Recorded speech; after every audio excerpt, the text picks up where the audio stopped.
Bruno Le Maire, bonjour. Bonjour Jean-Jacques Bourdin. C'est une journée de deuil national, un souvenir de Jacques Chirac, en hommage à Jacques Chirac. Vous dites, à propos de Jacques Chirac, on ne pouvait pas s'empêcher d'avoir de l'affection pour lui. C'est vrai ? Vous aviez de l'affection. J'avais beaucoup d'affection pour lui, oui. Vous l'avez connu, évidemment, et bien connu, lorsque vous étiez à Matignon, notamment, avec le Premier ministre Dominique de Villepin. Je l'ai bien connu et on ne pouvait pas s'empêcher d'avoir beaucoup d'affection pour lui. Oui. Que ce soit les coups qu'il pouvait vous faire parfois. Ah bon ? C'était quoi les coups ? Je me souviens quand, en 2006, Oui. parce que vous avez beaucoup d'anecdotes, beaucoup de Oui, souvenirs. bien sûr, chacun bien va sûr. s'en souvenir, mais c'est la preuve que c'est une personnalité qui a marqué les gens Oui. qui l'ont croisé. Je voulais partir en 2006 aux Nations Unies. J'étais diplomate et je m'étais dit, voilà, ça fait 2 ans que je suis directeur de cabinet, je vais passer à autre chose, je vais revenir à mon premier métier. Mais j'avais besoin du soutien du secrétaire général des Nations Unies, Ban Ki-moon. Donc je demande au président de la République, il me dit, il n'y a pas de problème, Bruno, je vais m'en occuper, je vois le secrétaire général des Nations Unies dans quelques jours et je vais lui glisser ton nom au passage. Oui. Il me rappelle après l'entretien avec le secrétaire général des Nations Unies, Ban Ki-moon, et il me dit, l'affaire est dans le sac. J'appelle ma femme, je lui dis on part à New York, c'est formidable. Et puis par mesure de précaution, j'appelle un diplomate qui avait participé à l'entretien qui me dit, écoute, cher Bruno, je suis au regret de te dire que jamais Jacques Chirac n'a parlé de toi à Ban Ki-moon. Et je suis même pas arrivé à lui en vouloir parce que je pense qu'il m'avait rappelé pour me dire par sympathie, voilà, c'est fait. Bon, il l'avait pas fait, mais ça n'avait pas d'importance. Oui. C'était comme ça. Et on avait pour lui une affection immense. Immense, vous dites, c'est un gros travailleur, c'était un très gros travailleur. Oui, très gros travailleur. Un très gros travailleur. Ce qui n'apparaît pas vraiment comme ça quand on évoque ce le dont souvenir je peux de Jacques témoigner, moi Chirac. je l'ai connu surtout à partir de 2003 à la crise irakienne. Oui, bien C'est sûr. des moments les Alors, plus je vais vous forts parler que de j'ai la vus crise avec irakienne. lui. Oui. Et puis ensuite de 2005 à 2007 quotidiennement avec Dominique de Villepin. Je remercie Dominique de Villepin de m'avoir donné cette chance-là. C'est quelqu'un qui, de 7h30, 8h du matin jusqu'à très tard le soir, travaillait, week-end compris. Relecture des discours. Relecture de discours Il qui avait peut prendre ses fiches des heures et cartonnées des devant heures. lui sur son bureau. Les appels qu'il passait méthodiquement. Méthodiquement, ouais. Le moindre détail qui ne lui échappait pas. Une attention aux sujets internationaux de tous les instants. Donc c'est une personne qui travaillait tous les jours, de toutes les semaines, de tous les mois. De nombreux chefs d'État, de gouvernement ou d'anciens dirigeants de la planète seront là tout à l'heure. Et notamment Vladimir Poutine. Il avait une affection pour la Russie, il faut le savoir. Oui, il avait parlait appris le le russe, russe. d'ailleurs. Il avait appris Il le parlait russe. le Son russe. professeur s'appelait Pierre Pascal, je crois. Je me trompe peut-être sur le prénom. Son rayonnement à l'étranger Je était vais vous immense. raconter une deuxième Alors allez-y, anecdote, sans donner de nom, mais Oui. il se trouve qu'il avait une collaboratrice qui était très proche de lui, je n'aurai pas son nom, qui avait adopté une jeune fille, une petite fille qui était d'origine russe. Oui. Et je me souviens d'être descendu avec Jacques Chirac et Dominique de Villepin, voir cette jeune femme, qui est une amie proche, qui a sa petite fille, qui est d'origine russe, mais qui est un bébé, qui doit avoir 6 mois. Et je me souviens de Jacques Chirac se penchant sur cette collaboratrice et sur ce petit bébé, cette petite fille de 6 mois, et se mettre à lui parler en russe, de lui dire des mots en russe, des mots d'affection que j'ai pas compris, je parle pas un mot de russe. Mais c'était très touchant, et je pense que c'était tout Chirac, cet homme qui était déjà âgé, penché sur ce bébé et qui lui parle russe. Alors Vladimir Poutine l'a bien connu comme président. Vladimir Poutine était déjà président. Et il faut s'en souvenir, il sera là. Bien. Dites-moi, 2003, l'Irak, parce qu'on a besoin de savoir exactement. Pourquoi est-ce que Jacques Chirac a pris cette décision ? Est-ce que, certains disent, il était très ami avec Saddam Hussein, ce qui est vrai d'ailleurs, très ami. Est-ce que ça a pesé ou pas ? Je pense que ça n'a pas pesé. Ça n'a pas pesé. D'un Il gramme. était très proche, Bien très sûr, ami il de était Saddam très Hussein. ami, très proche, pour Oui. de bonnes raisons. D'ailleurs, il Bien sûr. considérait que c'était le seul État laïque de la région, donc c'était une des points importants de sa position. Mais ça n'a pas pesé. Ça n'a pas pesé. D'abord, il a voulu savoir la vérité. Et moi, c'était ma responsabilité auprès de Dominique de Villepin. C'était est-ce que oui ou non, il y a des armes de destruction massive qui peuvent menacer la sécurité en Europe et en France. La réponse des Américains était oui, c'était un mensonge d'État. Mais vous ne saviez Notre pas que réponse, c'était un mensonge. Si, nous l'avons établi, nous avons dit très fortement Vous étiez que non, il n'y bien avait pas d'armes de informé. destruction massive. Vous étiez bien informé, J'ai vous passé aussi. des journées, c'était ma responsabilité avec les services de renseignement, avec le services secrets, DGSE, avec le secrétariat général à la Défense nationale, à regarder détail par détail, est-ce que oui ou non, il y a des missiles, il y a des armes nucléaires, il y a des armes chimiques, et notre réponse technique a été de dire, selon toute vraisemblance, il n'y a pas d'armes de destruction massive en Irak, donc il n'y a pas de menace, et donc il n'y a pas de justification à la guerre. Ça, c'est la première chose qu'a voulu savoir Jacques Chirac à l'époque, est-ce que oui ou non, il y a une menace. Une fois qu'il savait ça, s'opposer aux Américains, c'était une deuxième étape politique. Et moi, je l'ai vu hésiter. Maurice Gourdeau-Montagne raconte ça très bien. Je l'ai vu hésiter. Prendre le temps de la réflexion, c'est pas facile quand on est le premier allié des États-Unis d'aller s'opposer à une décision américaine. Et c'est là que l'expérience de Jacques Chirac, sa connaissance intime du Proche et du Moyen-Orient a pesé lourd. Parce que sa conviction, je l'ai vu l'exprimer à plusieurs reprises, c'est que de cette guerre ne sortirait que du malheur. Non seulement elle n'était pas justifiée, mais surtout, il n'en sortirait que du malheur. Et au moment du sommet de l'OTAN en 2002, à la fin de l'année 2002, juste avant qu'on ne bascule dans la guerre, il a eu un entretien avec George Bush, le président de l'époque, que raconte aussi Maurice Gourdeau-Montagne, qui a été un entretien très, très brutal, où Jacques Chirac a fait la leçon à George Bush, qui n'a pas beaucoup apprécié qu'on lui fasse la leçon. Mais c'était une bonne leçon. De la guerre sortira le terrorisme. Voilà quelle était la conviction de Jacques Chirac. Voilà ce qu'il a dit à George Bush. De cette guerre en Irak, qui est inutile, qui n'a aucun fondement, qui n'est que de la vengeance, sortiront des années de terrorisme et de violence contre nous. Il n'y a pas de menace en Irak, mais vous allez créer une menace terroriste. Voilà ce qu'a dit Jacques Chirac à la fin de l'année 2002 à George Bush. Ça a motivé son opposition à la guerre en Irak. Et l'histoire, hélas, 3 fois hélas, oui. lui a donné raison. Il y a un autre point. Ensuite, nous allons parler de l'actualité, et à votre actualité, le budget, etc. Mais il y a un autre point. C'est le non-respect du non-référendum de 1995. Ça vous...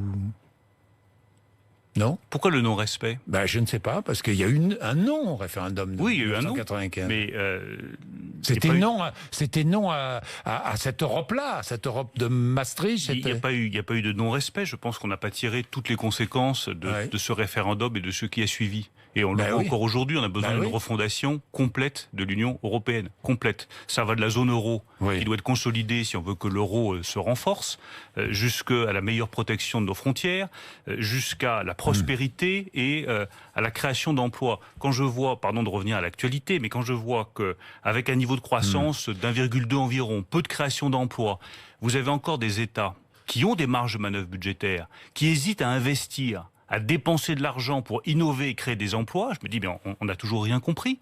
Nos compatriotes, nos concitoyens européens ne vont pas se satisfaire d'un niveau de croissance faible, de peu de prospérité, de peu d'emplois. Donc il est temps que tous ceux qui peuvent aujourd'hui investir dans la zone euro le fassent rapidement. C'est ça aussi les leçons qu'on n'a pas toujours su tirer des crises successives de l'Europe. Bien, Rouen, nous allons revenir sur le budget. Rouen, est-ce que vous êtes toujours inquiet?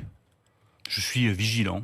Vous êtes vigilant. Moi, d'abord, je comprends parfaitement l'inquiétude des Rouennais.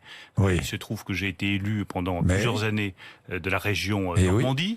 Et je peux imaginer ce que c'est quand on se réveille le matin, on voit un énorme panache de fumée, on voit des essuie-grasses, on se pose des questions, on a des enfants, on se demande est-ce que ma santé est bien protégée, est-ce que celle de mes enfants est bien protégée. Ce sont des inquiétudes totalement légitimes.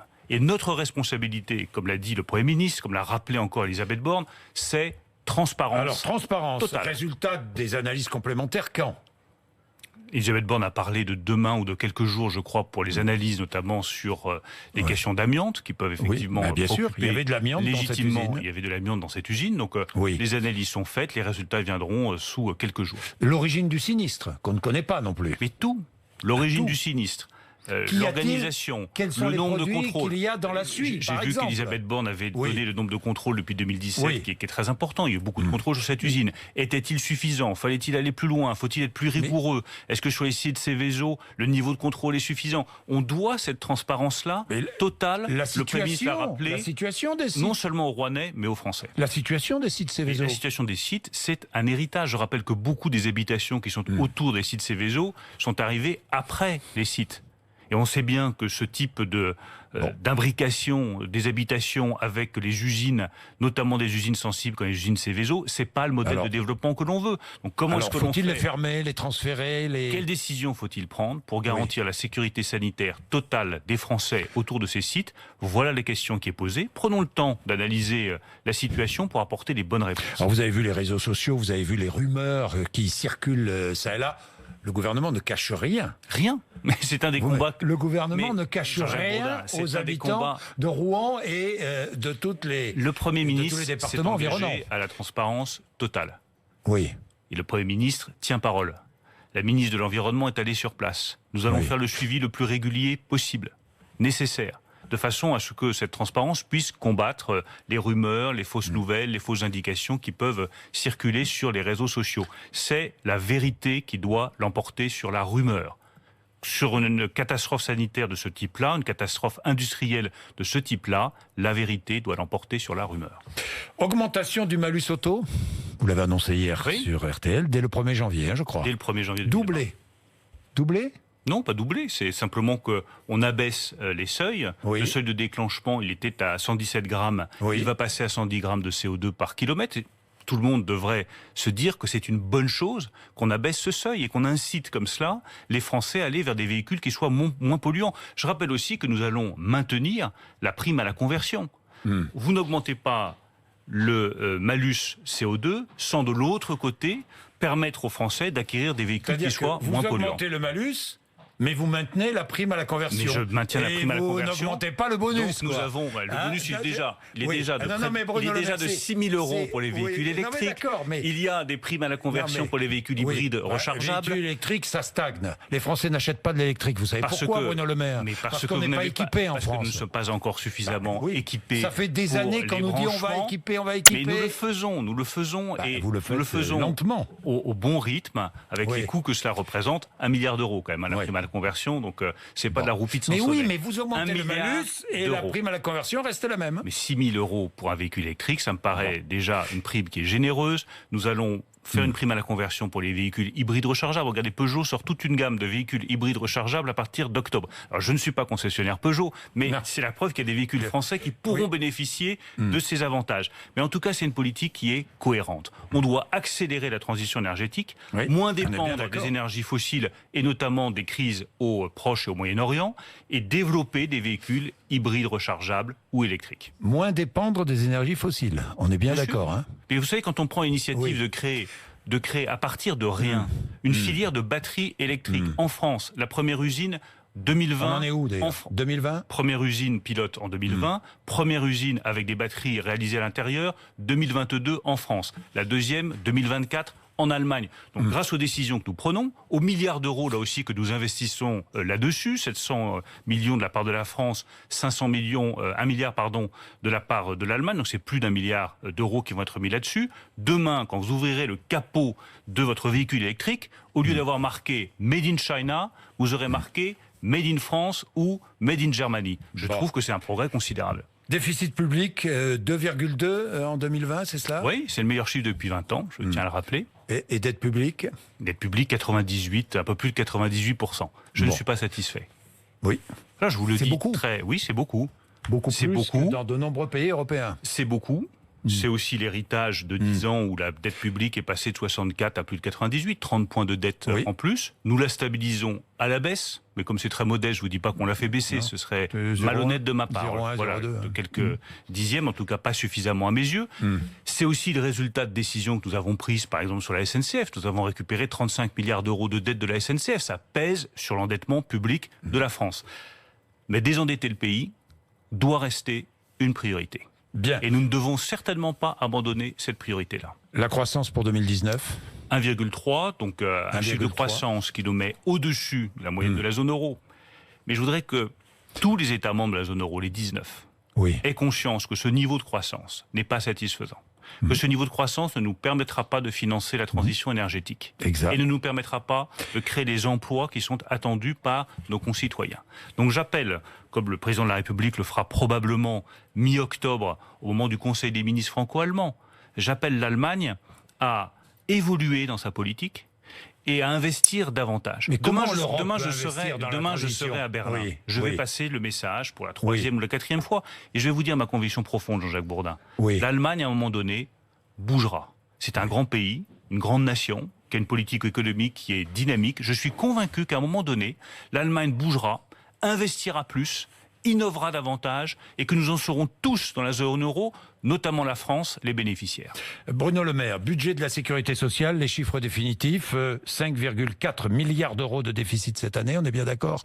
C'est le bon chiffre, hein? Oui, c'est le bon chiffre. 5,1 milliards d'euros l'année prochaine, c'est aussi le bon chiffre, hein?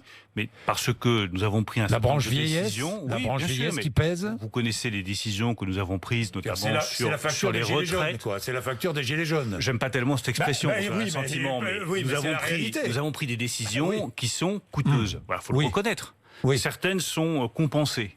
Quand nous baissons l'impôt sur le revenu de 5 milliards d'euros, moi je pense que c'est une excellente décision parce que ça permet à ceux qui travaillent d'avoir une meilleure rémunération à la fin du mois et surtout de la garder pour eux. On l'a compensé notamment par la suppression de certaines niches fiscales, le gazole non routier. Et puis il y a d'autres choses, ayons l'honnêteté de le reconnaître, que nous n'avons pas compensé. Et comme nous ne l'avons pas intégralement compensé, ça se retrouve dans du déficit. Quelle est la conclusion que j'en tire? D'abord, c'était de bonnes décisions parce qu'il faut savoir répondre lorsque le peuple souffre et réclame des décisions plus généreuses.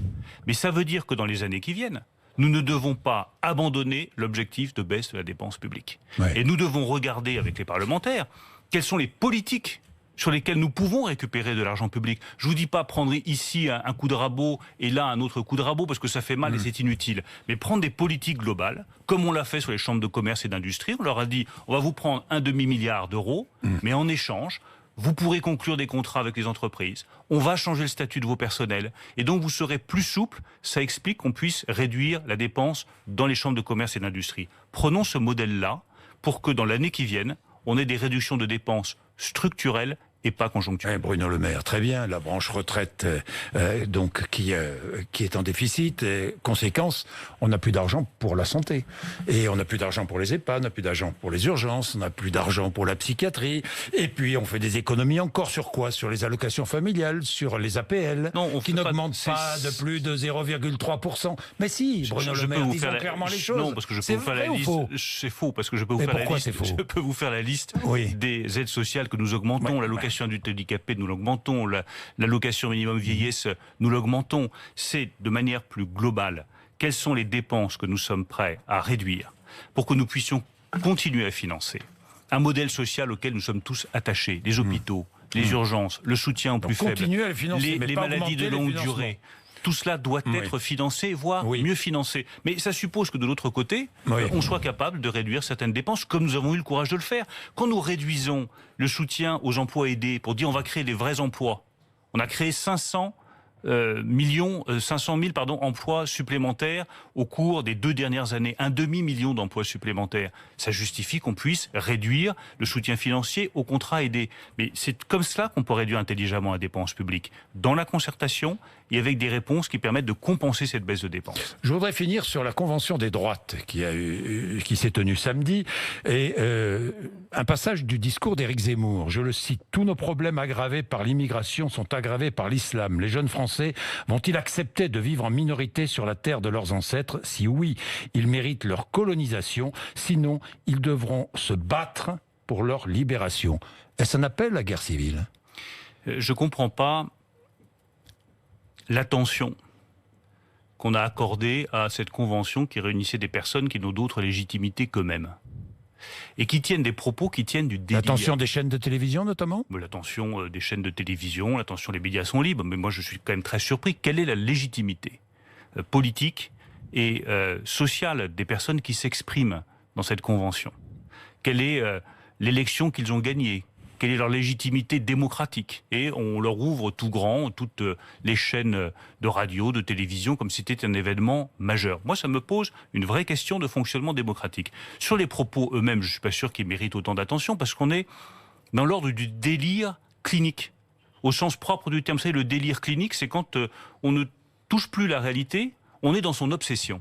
Eh bien, quand j'écoute les propos que vous rapportez, on n'est plus dans l'examen attentif de la réalité. On n'est plus dans le débat démocratique. On est dans le délire clinique. C'est-à-dire qu'on a perdu tout contact avec la réalité et qu'on poursuit sa propre obsession. Eh bien, la politique, c'est pas ça. La politique, c'est regarder la réalité en face, faire preuve de lucidité et répondre avec respect et considération. J'en reviens avec Jacques Chirac, puisque nous allons participer dans quelques instants à la cérémonie, à l'hommage du président de la République, Jacques Chirac. Jamais Jacques Chirac n'a quitté justement ce sens de la lucidité, de la raison, de la considération et du respect. Et j'aimerais que le débat démocratique en France reste dans ce cadre-là. Merci Bruno Le Maire d'être venu nous voir. Merci Jean-Jacques Bourdin. Il est 8h53, RMC et BFM TV.